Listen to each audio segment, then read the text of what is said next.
Hello and welcome to Trail Mix by Gaze at the National Parks, the podcast. I'm Dusty. And I'm Mike. And if you're joining us for the first time, Trail Mix is the short format episodes of our show. While our long format episodes explore one hiking trail in one national park, one park at a time, Trail Mix allows us to dive deeper into things we didn't get to cover in the long format episodes, including things like interviews, history, science, and environmental justice. That's right. And this Trail Mix is all about birding in Big Bend National Park. So, Mike, we're going to start this Trail Mix with a game. A game? Yes. A game? Oh, my goodness gracious. I was actually genuinely surprised by that. Oh, my gosh. Yeah. We're going to start with a game today. Okay, well, I haven't read the script yet, so. We're going to start with a game today. Great. Okay, got it. Mm-hmm. All right, the game is what bird are you? And we have to assign each other a bird. Oh, okay. Mm-hmm. All right. So, yes, you're assigning me a bird. I'm assigning you a bird. What bird are you?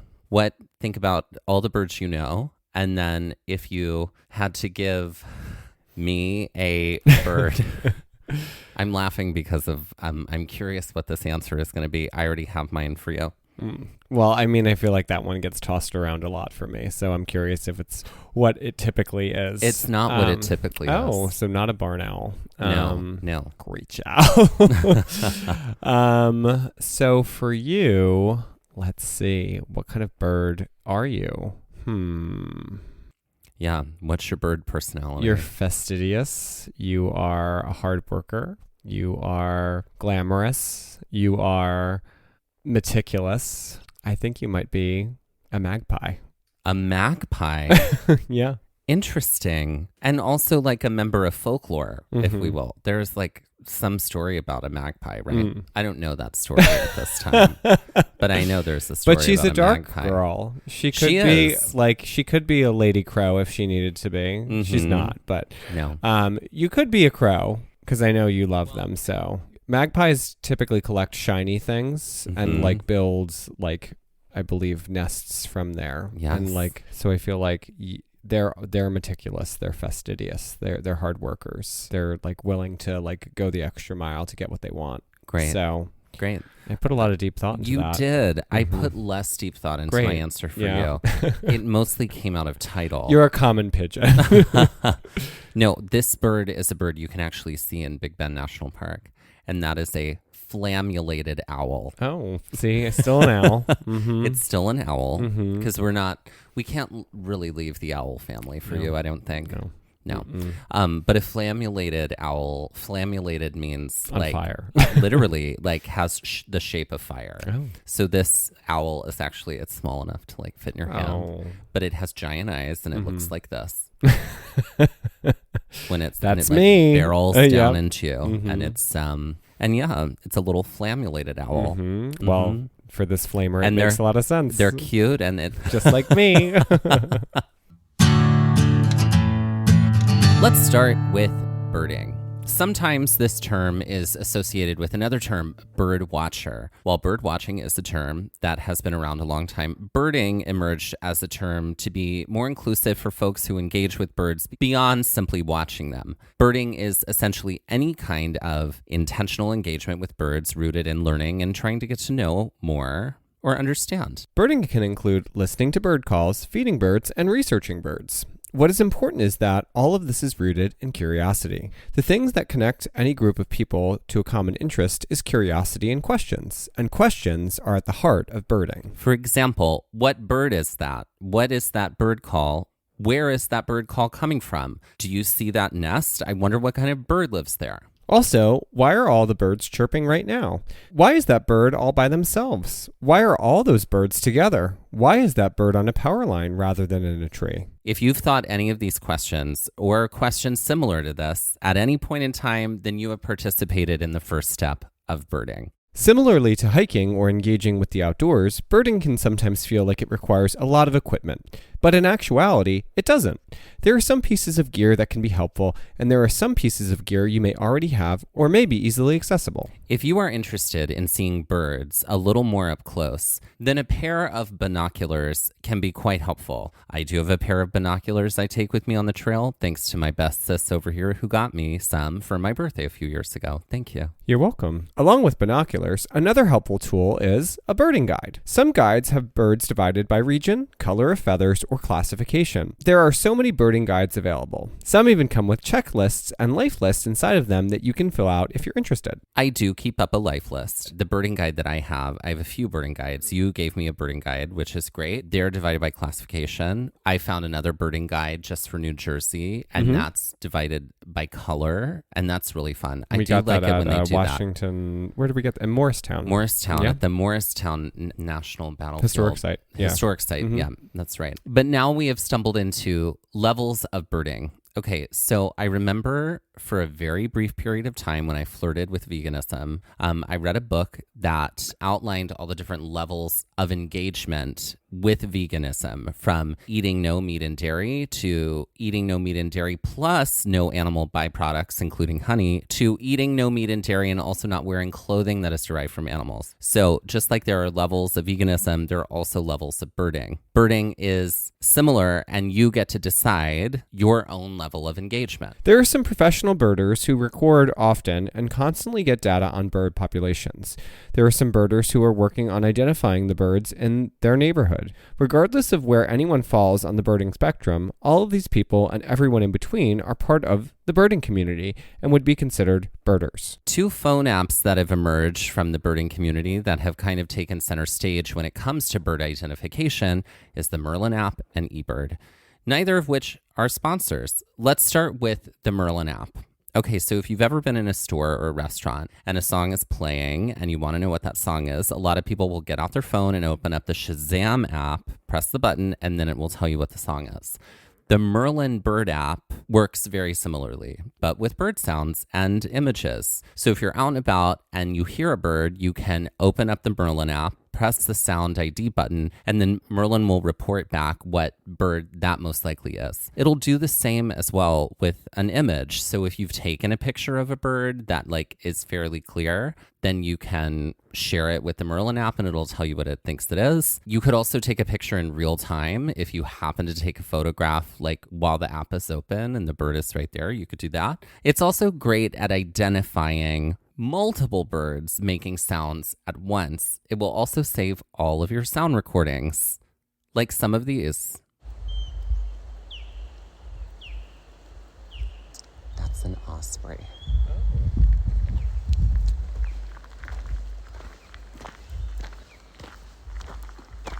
It's up there in that tree somewhere. And then we've got a Pacific Slope flycatcher and a Swainson's thrush. Wow. Hi, girl. Where are you at? eBird is another app that has emerged as a helpful tool, both developed and created by the Cornell Lab. The eBird app allows you to track and identify in real time. For example, if you are headed out to a nearby park, you can open up eBird and click Start Checklist. Then the app is going to provide a list of birds in the area based on your geographic location, and you can click and record them as you see them. So if you end up passing about 16 different crows, 3 blue jays, a cardinal, and 10 pigeons while in the park, you can just click and record them as you see them. In this way, we act as citizen scientists who are helping to track bird populations. Another great feature of eBird is that you can see birding hotspots in your area and you can see what was recorded. So if you're interested in seeing one particular bird and you see that a few people have recorded it in a particular spot, then you have a place to go to see if you might see it as well. Okay, so where are you on your birding journey? Well, I've slowly been siphoned Kool-Aid from you, because now I'm like, oh, look at that bird over there. One thing that you do that I hate is when we're driving and you're specifically driving and you're like, oh, what bird is that? And I'm like, oh my God, eyes on the road. but I do it too now. You do it too now, right? It's not great. No, it's not, because we should all be safe drivers, right? Yeah. I definitely did that. Specifically, did that when we were in Big Bend, like on the way to Big Bend. Like when we exited, you were like, I can always tell when you get Car anxious with you? car anxious with me, which is usually around when I see a bird. Yeah. Yeah. Yeah. Yeah. So I don't have binoculars. I don't have the Merlin app or eBird downloaded, but I do have a human application that's the thing across from me that does most of the work for me. But I am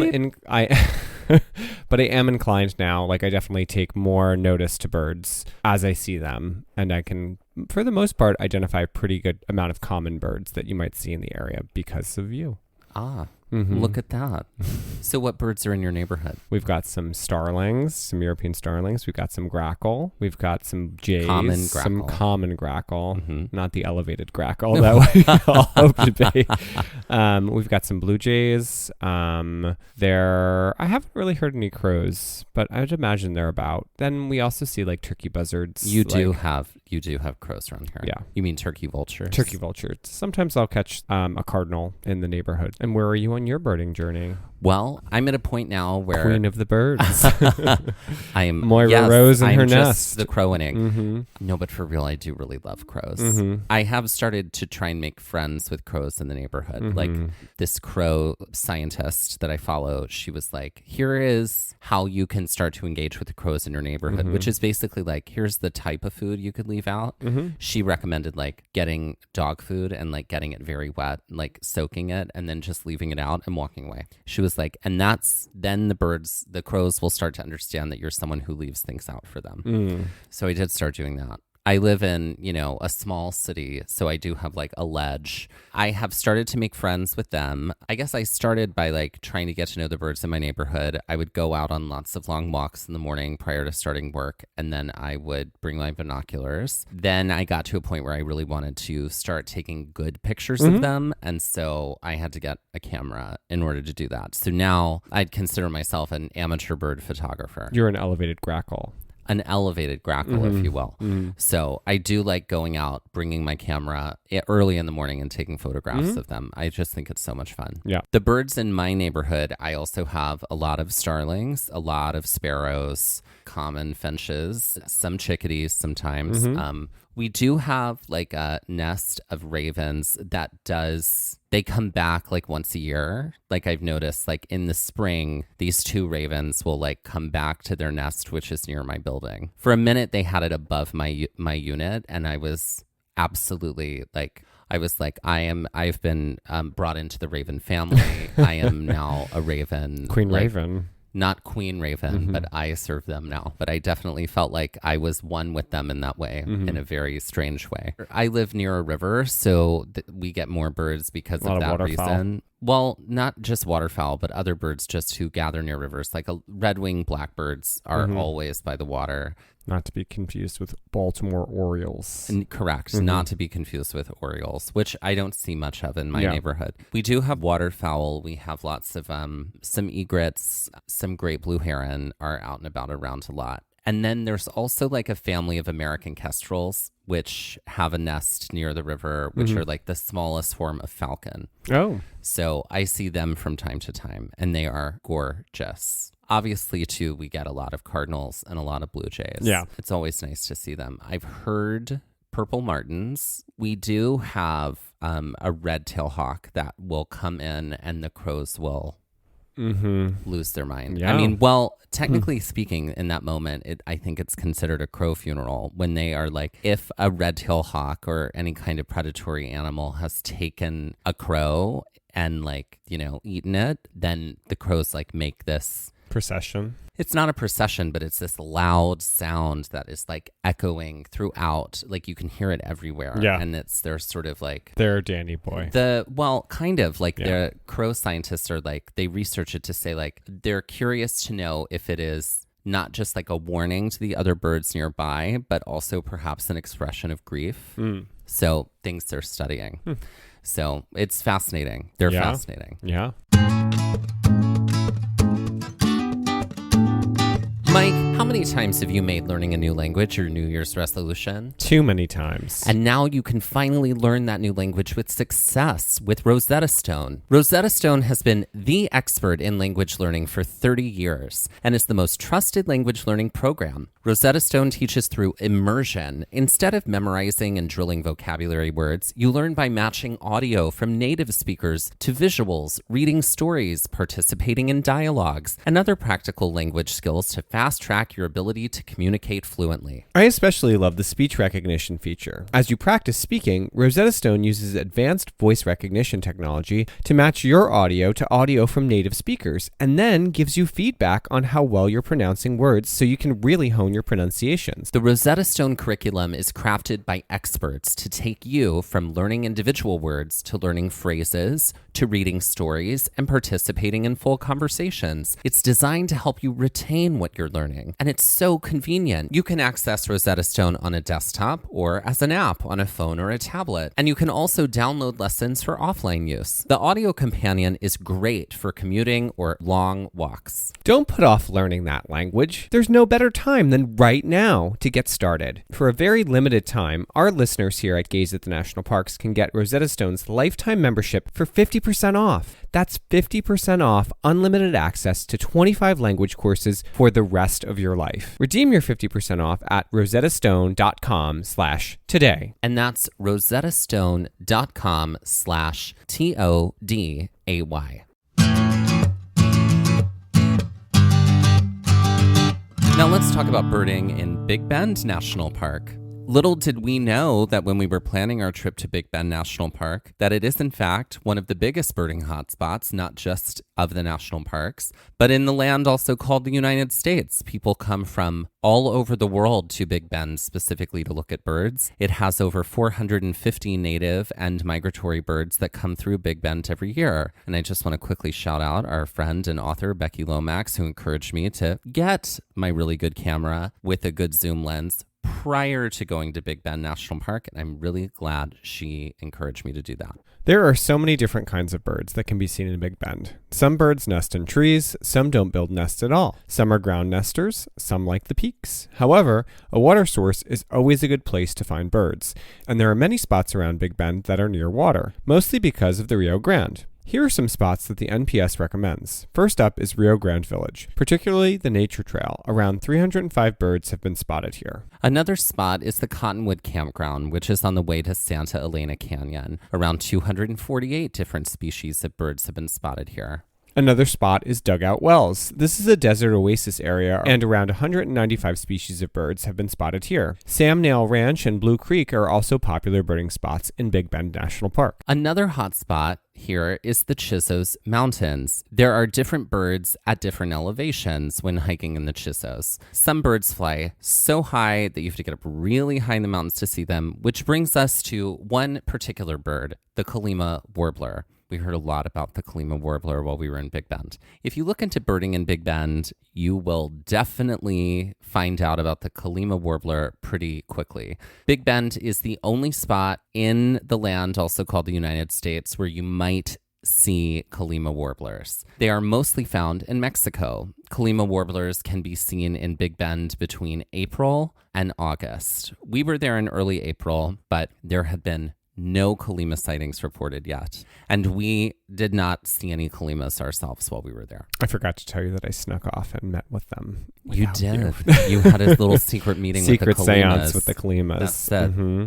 So we could be here for hours telling you every bird you might be able to see in Big Bend. So we're not going to do that. But we are going to share some of them and encourage you to look up all the different birds you might be able to see while visiting Big Bend National Park. Okay, so let's talk about the birds that we did see while hiking in Big Bend. Right off the bat, when we drove in from the airport in the rental car from El Paso, this is the moment you were mentioning earlier, we saw great-tailed grackle and boat-tailed grackle. These are really common. Elevated grackle. Elevated grackle. They're really common, and they were just like on the highway. I had never seen them before, so I was like, oh my God, what are those? Right. I was like, eyes on the road, please. In our first hike in Big Bend, which was the Lost Mine Trail, we didn't really see any birds. However, it is possible to see birds on that trail. It just wasn't in the cards for us that day. The first birds we saw came on the next trail we did that day, which was the Window Trail. We saw Say's Phoebe closer to the visitor center. This could easily be confused with a Kalima warbler. Okay, so let's talk about the Say's Phoebe. So we saw it. I got a great photo of it. We definitely had a moment of like, oh my God, is that a Kalima? Now, a seasoned birder, a birder who's been burdened for longer than you or I have. Birding or burdened? Well, yeah. Would probably see that and know exactly what it is. Mm-hmm. But since we were early on in our journey, it would make sense for us to look at a Say's Phoebe and get curious about if it were a Kalima warbler. Yeah. That's the whole journey. It's about seeing it and learning and curiosity and asking questions. So took a photo of it, and what we had talked about in the visitor center, because I got a checklist, a birding checklist from the visitor center, and the ranger was super nice, super kind, and she was a birder. And so she was telling me, you know, some spots to go to see some things. She said nobody had seen or reported any Kalimas yet. So, but she said usually you have to go up really, really high in order to see them. Specifically, like the Chizos Mountains is what she was referring to. So I was like, this bird is by the visitor center. I wonder what bird this is. It's easily confused because both of them are grayish birds with like yellow underfeathers. But when you look at them side by side, you can tell that they're different. So after the hike, I went in, showed her the photo, and she was able to identify it for me as the Say's Phoebe. I do feel like Say's Phoebe could be a band akin to like Letters to Cleo. Oh. Says Phoebe. Like, okay. I know it's pronounced Say's Phoebe. Yeah. But it does have that feel to it for me. It does. Yeah. Certainly. We saw a ton of Mexican jays on our hike for the Window Trail. So let's talk about this, because this was kind of wild and magical. Yeah, and it was. I felt like it was a moment in a film where like the animals are coming to guide you. And it felt very I don't think I've been close to birds like that before that aren't afraid of you, really, and then are just like, oh hey, I'm coming to hang out, like, and I don't care that you're here. That's like every other bird I feel like is, oh, there's a big thing with two legs, let me fly away, get out of here. Yeah. No, they were we saw the first one while we were sitting right at the window. It came and sat down next to me. I couldn't get my phone out or my camera out fast enough to take a photo of it. But then on the way back, we stopped at a little bench and about 4 of them showed up. Yeah, we were under a tree, like not that far away from the window. They just were like everywhere. But we quickly came to find out that they're social birds. So it wasn't atypical for there to be so many of them together and for them to just be like hanging out next to us. Near humans. Yeah. And then while on the Window Trail, we saw this brownish bird on a rock. And I didn't get a great photo of the bird, but I was determined to figure out what it was. And it has taken me months to identify this bird. But I did. I finally figured out this morning, actually, from studying the photos and from looking through all of the apps and the guides. And I was finally able to identify it as a canyon towhee. Oh. I mean, not the most uncommon of birds in the area, but I wanted to know what it was. It had a bit of orange on its tail feather, and and also orange on the top of its head, and it could be confused with some other towhees, but alas, a canyon towhee. So after the Window Trail, we hiked the Chihuahuan Desert Nature Trail, which is over near Dugout Wells. While we were walking around here, this is also a hot spot for birds. There is this really cool sort of reddish gray bird that one can see in Big Bend National Park called a Pyrrholoxia. I think that's how we're pronouncing it. I could be wrong. But it's a really fun looking bird. And there was a moment where one flew by. And I did point this out, but there were no photos, there were nothing, but I could just tell from the head feather, because it has a very specific head feather, and it flew into a tree. We weren't able to really see it again. Yeah.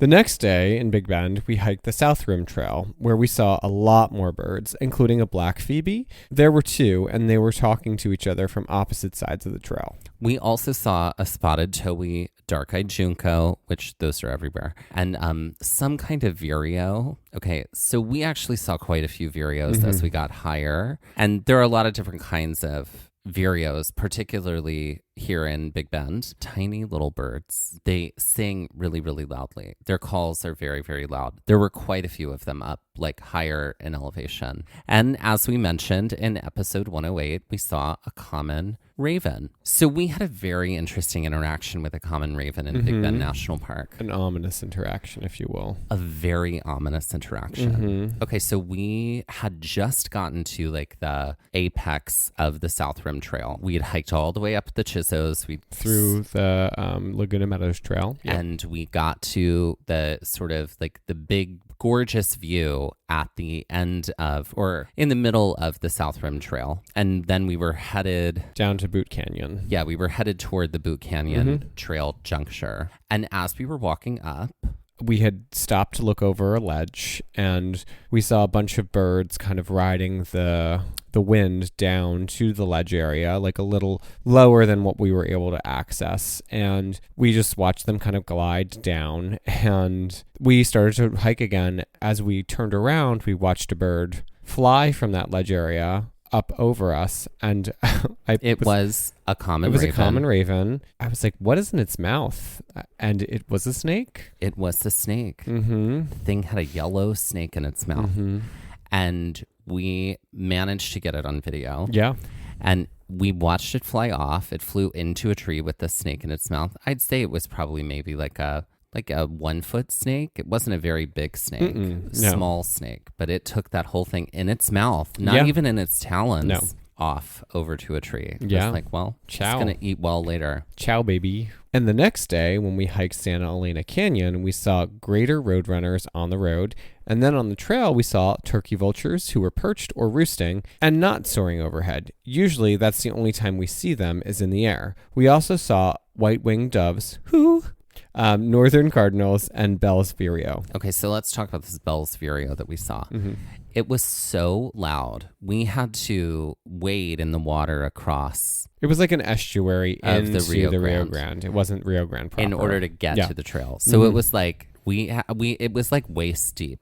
So we had to take high thigh for us tall gals. It was like high thigh. It was high thigh. Yeah, but for some people, it would definitely be waist deep. Or more. Yeah. And we had to do that in order to get to the other side, in order to the trail. Glad we did it, certainly. Oh, yeah. But this little Bell's vireo was sitting in a tree, and it was singing. Yeah. And it was so loud. And I was like, all that sound is coming out of that little tiny bird right over there. And it was still there on our way back. Yeah. I remember like snapping at you on the trail because I was ahead of you and being like, there's a bird over there. It was just a cardinal, but because you were playing around with your camera. So that's right.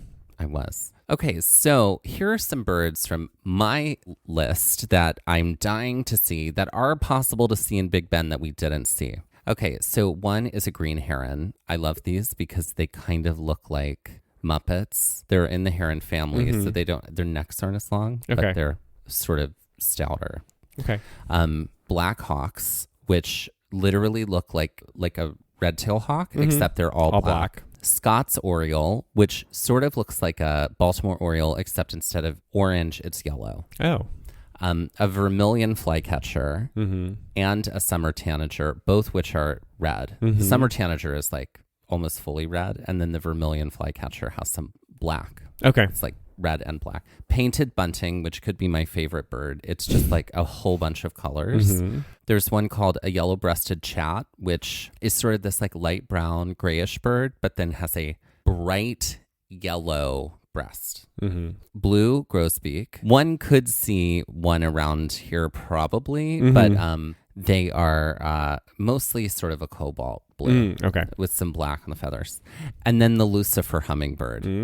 Well, I mean, how did you not like just deign that my bird type at the beginning?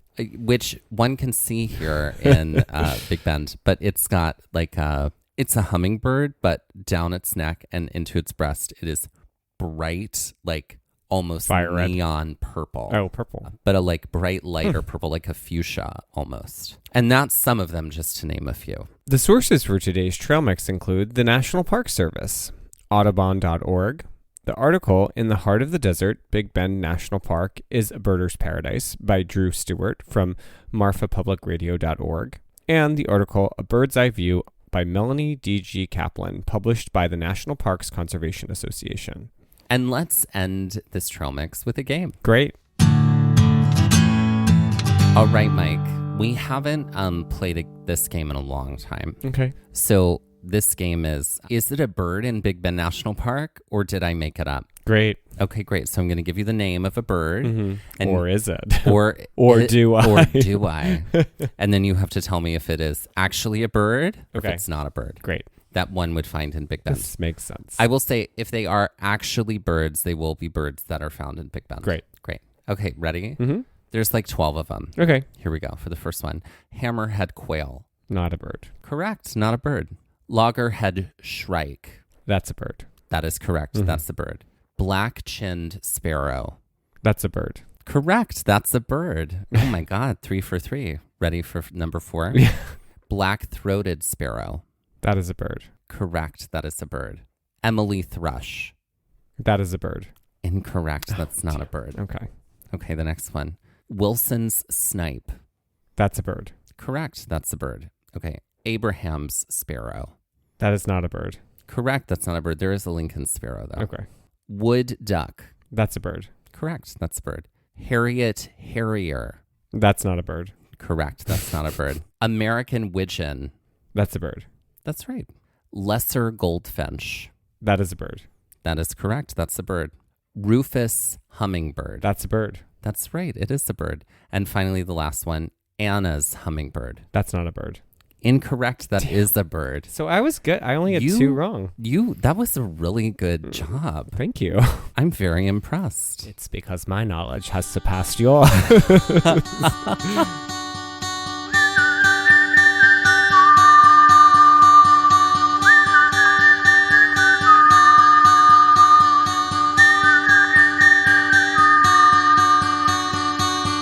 This has been Trail Mix by Gaze at the National Parks, the podcast, and we're here to remind you to hike early and hike often, and that adventure is always out there. Gaze at the National Parks was created and is hosted by us, Dustin Ballard,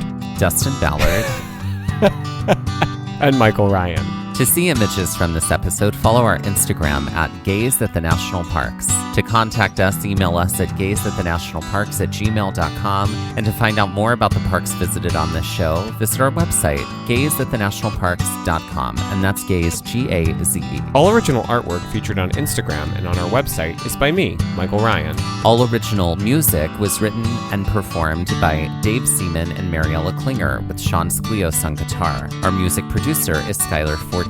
This episode was edited by me, Dustin Ballard. We would also like to acknowledge that while recording this episode that we are on the traditional and stolen lands of the Lenape people, also known as Middlesex County, New Jersey.